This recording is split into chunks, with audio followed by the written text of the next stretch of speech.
sociales surge en el contexto de unos años que por muchos motivos son significativos.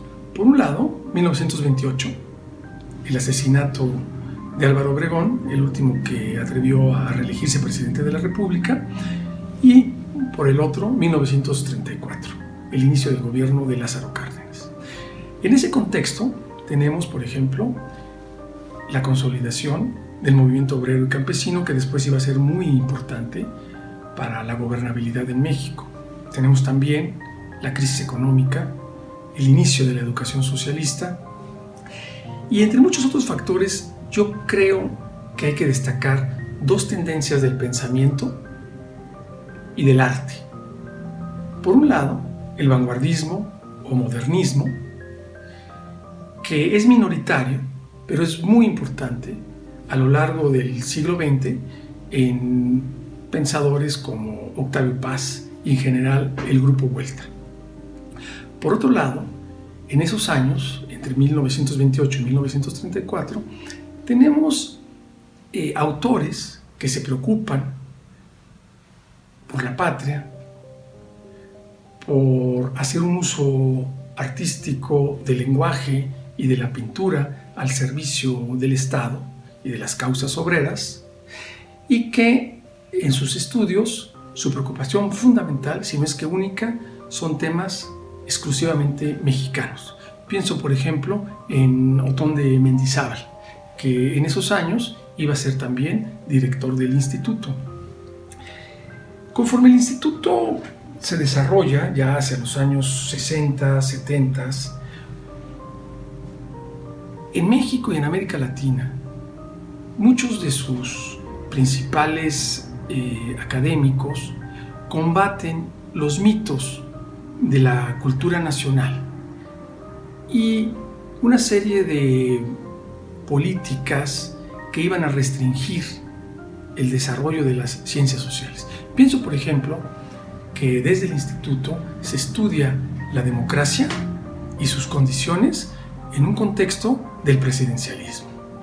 El multiculturalismo, cuando todavía se insistía en la uniformidad cultural y nacional de México.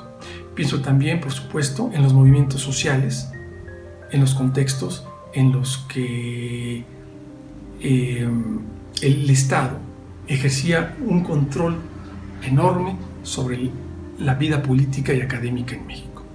De manera que el instituto ejerció un liderazgo muy, muy importante.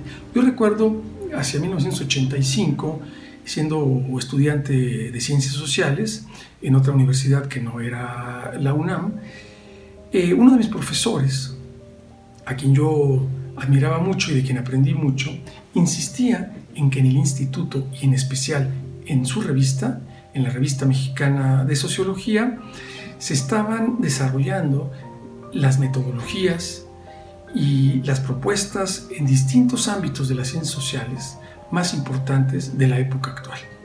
Con esa idea, desde entonces, el instituto se volvió para mí algo así como una ilusión, que vi realizada hacia 1997 cuando entré al instituto.